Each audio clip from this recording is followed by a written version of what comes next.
The last paper we're going to discuss is by Mitchell Cook, who is currently based in a Department of Urban Studies and Planning at MIT. But Mitch was also an Indian-China Institute student fellow before. And the topic of his paper is the entrepreneurial local state, recent trends and future prospects in India and China.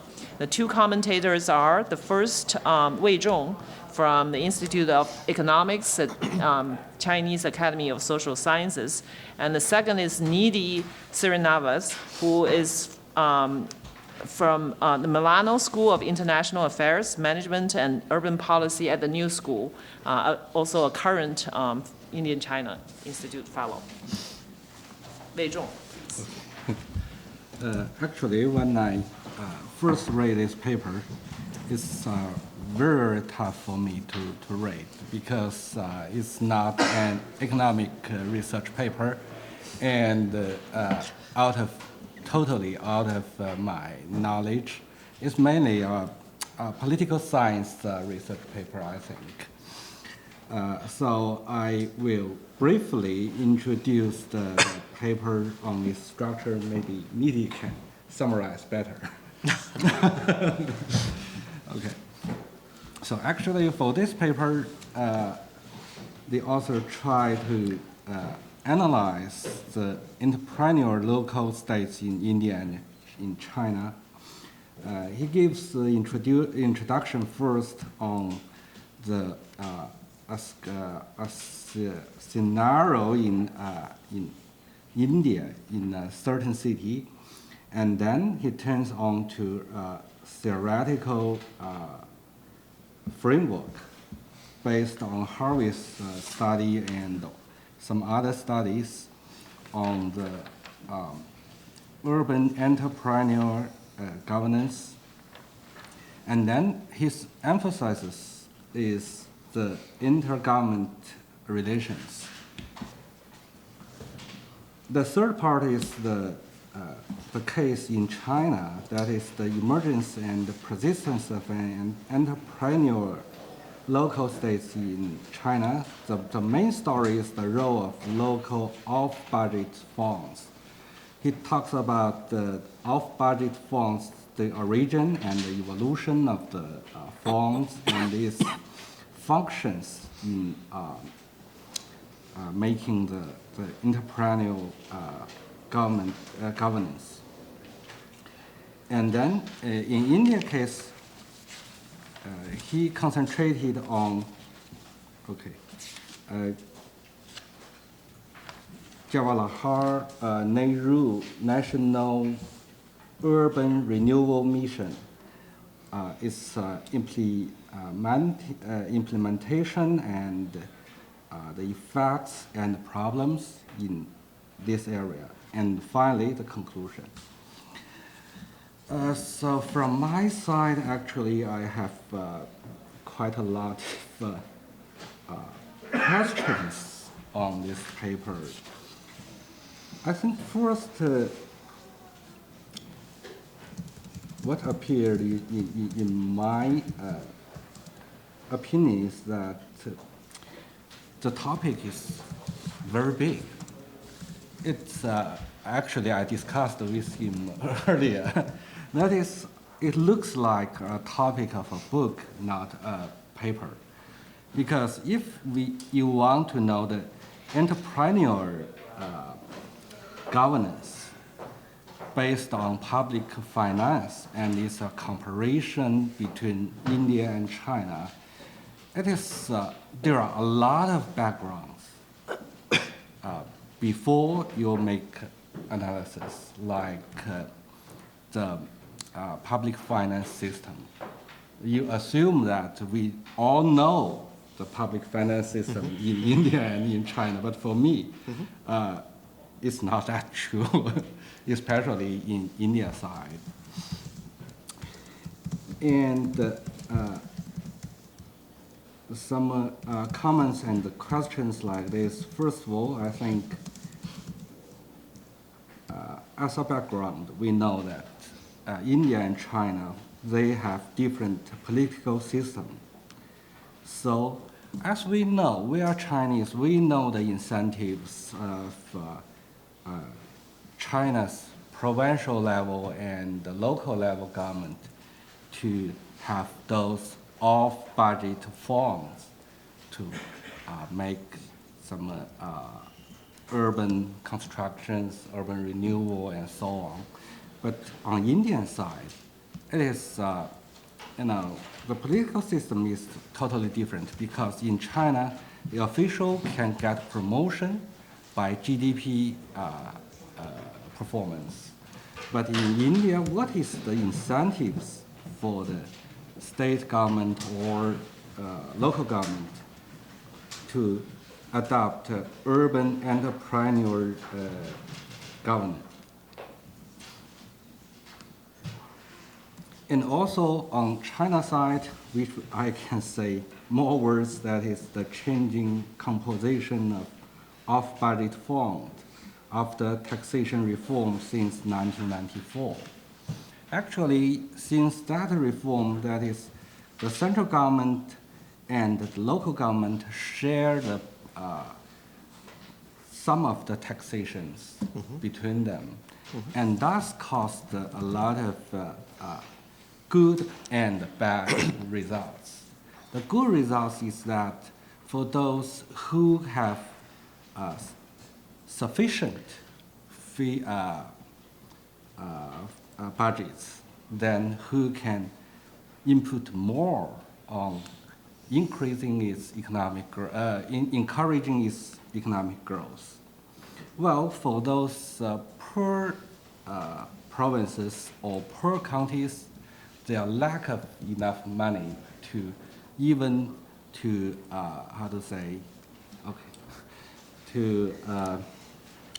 provide wages for the officials in 1990s. And the composition is like that. At the early stage, the fees and fines are the main composition, not the land leasing. The land leasing became the main power of the off-budget funds since the year 2002 or 2003. That is the second wave of taxation system reform, because the fees and fines are consolidated since that year. So the government have to find another resources to subsidize, to finance for the deficits. And also, let me see. For this paper and some other questions, one is that the negotiation before the implementation of JNNURM, how did they make the decision? Actually, it's the origin of the conflict between the state government and the central government. If there is no background on this, then it's difficult for the readers to understand the inter-government relationship. And also on China's cases, you use a lot of literatures. You have a lot of literature reviews on China's cases. But I'm wondering, what is your own opinion on China's case? Because I did not find your own opinion here on China's cases. I think that's all for that. Thank you. Thank you. Thank you. Okay. Nidhi? I'm going to begin by stating the following. This paper has a narrative, it has a theory, it has comparisons. And I'm going to begin by discussing something slightly different. This is the way an article begins that came out about a month, maybe 2 months back.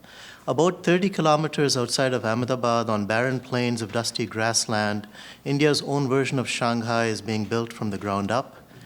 Called the Gujarat International Finance Tech City or Gift City, the plans include 124 skyscrapers nestled into an 886-acre plot with more than 75 million square feet of office space. The idea being to make financial companies in Mumbai move to the gift city by 2017. The city is being built by the Chief Minister of Gujarat, whose name is Modi, and he says he's been deeply inspired by Shanghai, and he's described as follows. Modi is clear on what he wants because he has been to China and is in awe of Shanghai. He wants a copy and estate of glass boxes. Supersized glass boxes will go up, and these will include the centerpiece Diamond Tower, an 80-plus story skyscraper designed to resemble the facets of a cut diamond, as well as the Naga Tower, so named because it resembles a coiled serpent, as opposed to, shall we say, some regions of India. I was extremely shocked when I saw the design at one of the vibrant Gujarat summits, an architect stated. It seemed to me like an awfully alien idea. I felt like it was a king asking, "Go and build a new kingdom for me," and someone has to execute it. Another architect says the following, "I don't know if I am meant to be Albert Speer or Robert Moses. I hope it's the latter." Moses, of course, as many know, is the man who shaped much of the city of New York, regardless of whether its citizens wanted that shape or not. And Speer is, of course, Hitler's architect.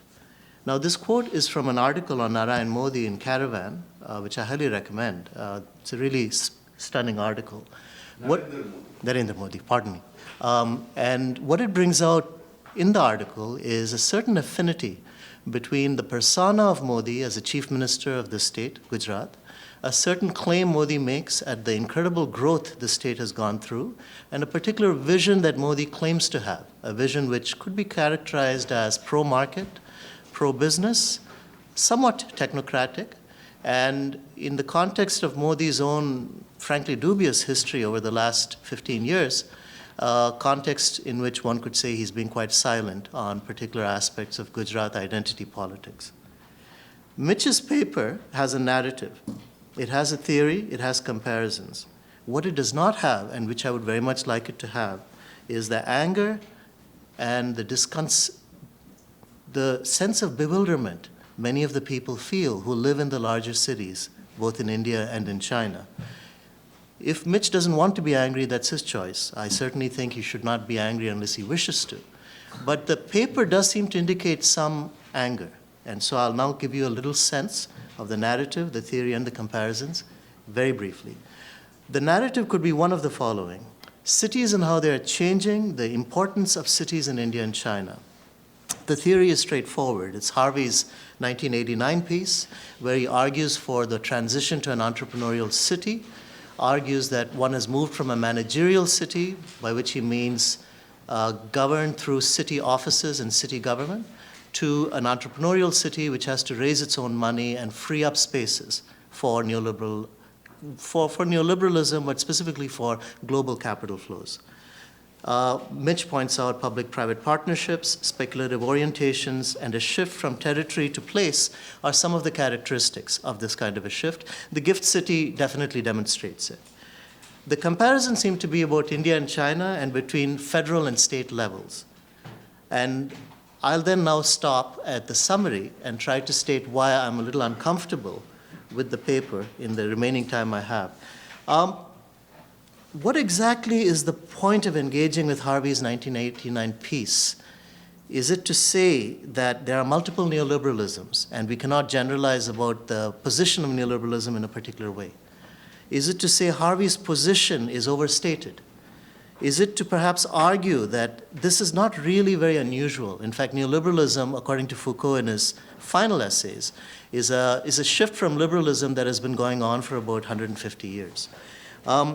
In terms of the narrative, as Zhong has very rightly said, are we looking at public finance systems? Are we looking at interviews with policymakers? Are we looking at tax reforms? And in terms of the base of comparison, what is being compared exactly? In the terms of India, Mitch brings out very well the inequalities India is showing in its cities. In terms of China, he brings out very well the incentives for the local, at the local level in China to establish ways of raising finances and forms of negotiation that are required with the central government. But the two are not compared. For instance, one doesn't know if Gujarat works with Delhi in a way which can be compared to that within China. Similarly, one doesn't know much about urban inequality in Gujarat right now compared to parts of China. And finally, and here I'll stop, the point about anger is simple. There are people who die in these cities, there are people who bleed in them, there are people who sweat in them, and there are people who smoke cigars and have a good life. Some of them don't smoke cigars, but they still have a good life. I know I'm sounding emotional, but it's obvious. Whatever we think of Modi's politics, it is undeniable that this is a very unique point in urban history. And it is also undeniable that Mitch's paper is a very well-written paper that engages quite well with some of the key theorists.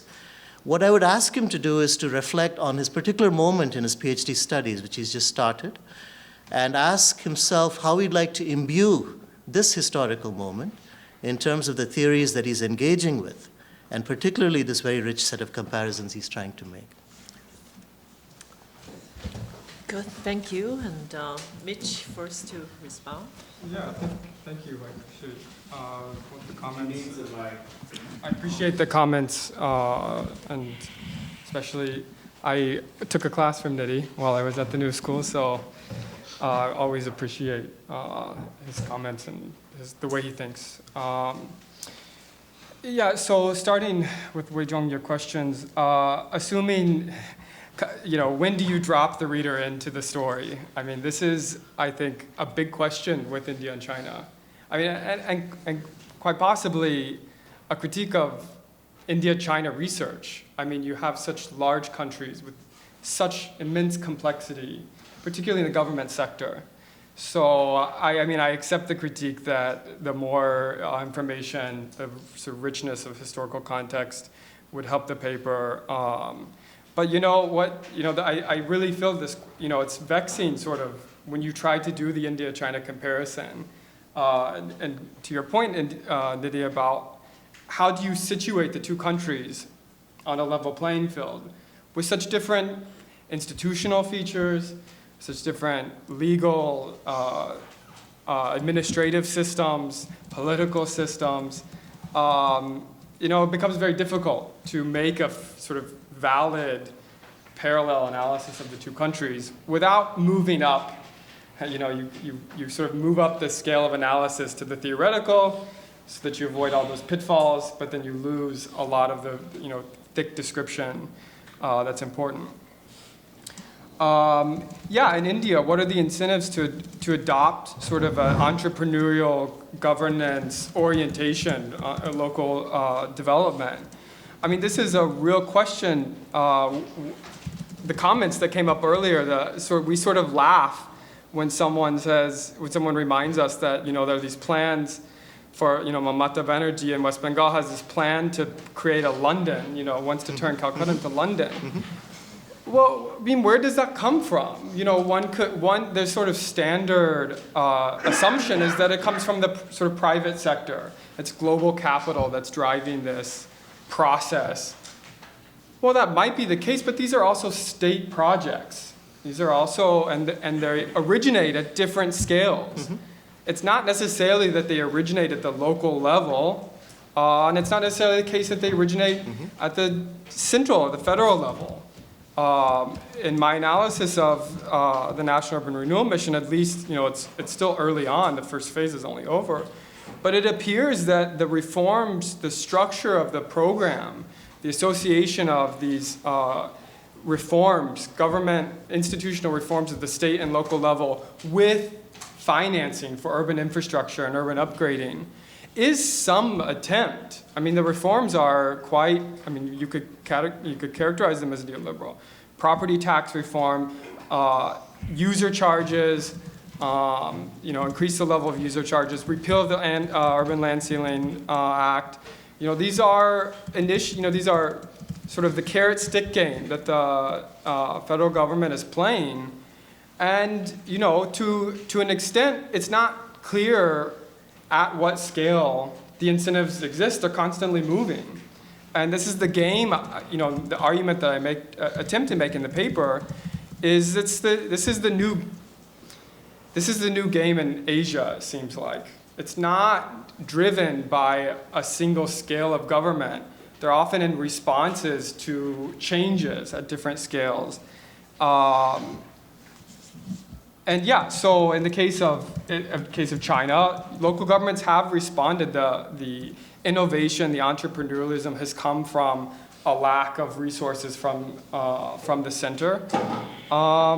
And then to your point, Wei Zhong, about the design of the National Renewal Mission, it seems that the union government did not consult whatsoever with local governments or state governments when they were designing this. This is something that was rolled out at the center, and actually probably has been to its peril, because cities and state governments are saying, well, how do you expect us to do these type of reforms? I mean, incredibly political reforms, intensely political, just because you want to give us money to finance, roads and BRTS and this type of networked infrastructure. So yeah, I mean, in terms of the design, but on the other hand, I think that China, you can make the case in China as well that the center doesn't talk to the local. I mean, it's not like there's this open dialogue necessarily going on. A lot of the reforms that the center wants to pursue, local government, tax reform, property tax reform, are saying, well, we can't do this. Because they like the informal system. They like off-budget funds. It creates a certain sense of flexibility that from which this entrepreneurialism can be derived. Of course, I don't want to act like there are a lot of distributional implications to that. But I mean, the point of the paper is to sort of stress that it's embedded in the intergovernmental finance system, where it's a sort of a binary that emerges from the strand of Harvey's case of urban entrepreneurialism. It's sort of on it's more of a continuum, I think. And in the case of India, yeah, Nidhi, your question is, I think, at the heart of urban theory and urban studies right now, is what do you make of what's going on in India and China? I mean, there's sort of Western theories of neoliberal and neoliberal urban development. I mean, they sort of can explain a little bit, but they miss a lot. For example, while the National Urban Renewal Mission has a certain neoliberal orientation to it, it's also been the case that it's completely crowded out all private investment. I mean, there haven't been any municipal bond floating since the program started.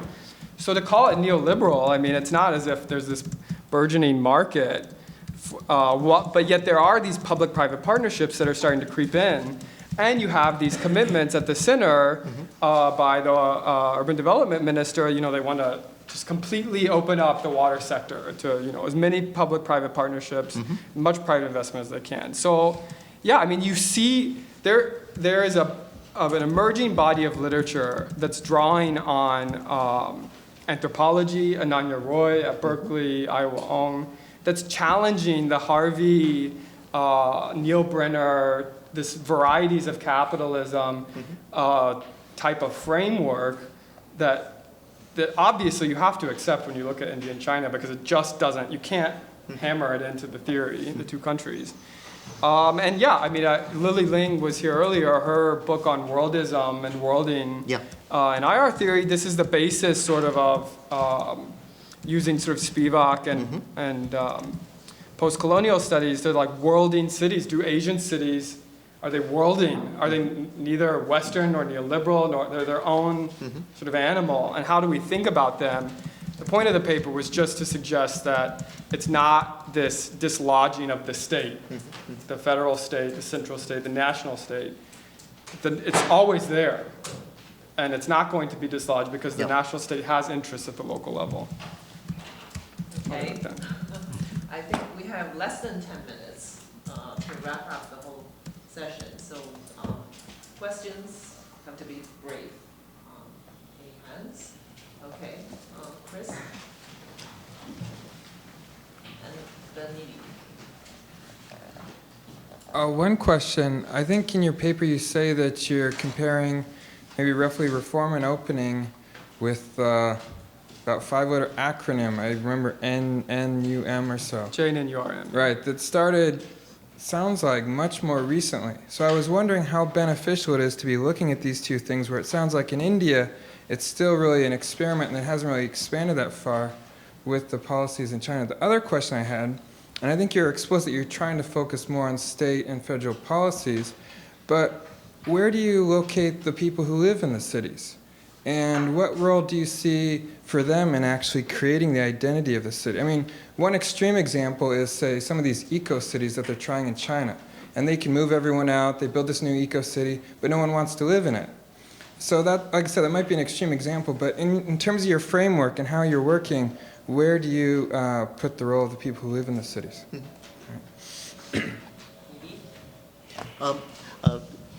Mitch, I hear what you're saying. However, I can sort of see a way of using Harvey and Ong to understand neoliberalism, and I can also see a way of characterizing what's happening with cities in India and in China in terms of neoliberal politics. I'm not saying this to argue against you. What I'm really trying to ask is what's at stake theoretically in that kind of an engagement. For instance, if you're going to say Harvey is very limiting, and therefore Ong and Roy are helpful, what exactly do they offer us in this context? And also, very briefly, the reason I mentioned Modi is, I'm not saying you have to look at identity or at issues of fundamentalism, but it is very important to understand that what's happening in India is a trajectory that may not be happening in China. I don't know if China has a Modi-like figure at the moment, or it needs one. Or is it possible that India needs a Modi-like figure at the moment? So that, in a bleak sense. Okay. Yeah. The comparison was not. It's not specifically between the time period of the National Urban Renewal Mission and a longer time period of reform and opening up within China. The thrust of the paper. I mean, the point I was trying to make was that the state, that it can appear in the case of China as if this urban entrepreneurialism sort of was born out of a state that a nation, a central government that was not, this sort of didn't know what was going on. Because the exploration of the paper is between intergovernmental fiscal relations. That's the real heart of it. The argument is that the central government has known. It's not as if these off-budget financing mechanisms are something that they're not aware of, the magnitude and scale. It's just that they decided, the central government took a sort of arm's length approach to regulating it. Whereas in the National Urban Renewal Mission, you see this very active, the federal government is implementing this uniform, one-size-fits-all policy across their national territory, like intervening very sort of heavy-handedly, it's not working out, into local affairs. And there's tensions and conflicts that arise with that, particularly within the rules and laws of Indian federalism. So it's two different approaches to sort of engaging this entrepreneurial drive within local governments. Yeah, what role of the people? In the case of National Renewal Mission, when I did interviews in China, the responses I got were that, it's not a platform for citizen engagement, even though within the National Renewal Mission, one of the main objectives was to make city government more transparent and more inclusive. But it's just not something, it's the design, the structure of it, it's essentially moving relations up the scales to the federal government as opposed to horizontally. And yeah, the eco-cities in China, I don't even know what to make of that. I mean, it's pretty incredible. It's something that's completely, I mean, the fact that the notion that you can drop a city into some, spatial geographic plane, and there are people up at MIT that are working on this, and they're doing options pricing on various phases of the city and how do you finance this thing and how do you roll it out. And it's essentially a bubble without even thinking. I mean, they're not even thinking about the demand side, that maybe no one will want to live there. And then what's at stake? That's a good question because and part of what I was trying to do with the comparison between India and China, and it's not easy to do, but there's this notion, and it's come up in the discussion today, you know, you have, particularly with the law and society, the law and development, you have formal laws sort of on the books. Sometimes you don't, but most often you have these formal rules. And there's this notion that urban development follows the rules of federalism. And yet, in the case of China, you have this huge informal finance sector. And of course it introduces inefficiencies. Of course it introduces distributional questions. And you know, there have been dislocations and, you know, development-induced displacement, I think is the best way to put what's really going on. And yet it is also a source of infrastructure, of livelihoods. I mean, it supports livelihoods at the local level in China, it's off-budget finance. And it's innovative. And we think, we tend to put informal in the negative category. We create a binary between the informal and the formal as well. And so, yeah, in the case of China, you know, you can argue that it's the source of experimentation. And there's a trade-off between experimentation and accountability. I agree. And we're seeing that in India. What is the level of experimentation at the local level possible between sort of state-society relations and in terms of building the city, constructing the city? And yeah, I mean, I think Ong and Roy, what they bring to it is that it's not so straightforward, that the networks through which these things are occurring aren't necessarily hierarchical. And we have to look at the actors, sort of what the actors, not necessarily what they're doing, but what they represent. I mean, the symbolism behind it. You know, it's the GIFT project, this whole financial district is just a paper. It's just a plan right now. And yet it's being used by Modi as a point to, you know, sort of try to get some political credibility through it. So, yeah. Okay, we're right on time, and I know Ashok has some announcement to make about dinner and fellows meetings, but before that, let me pronounce the day a resounding success. And thank you all of the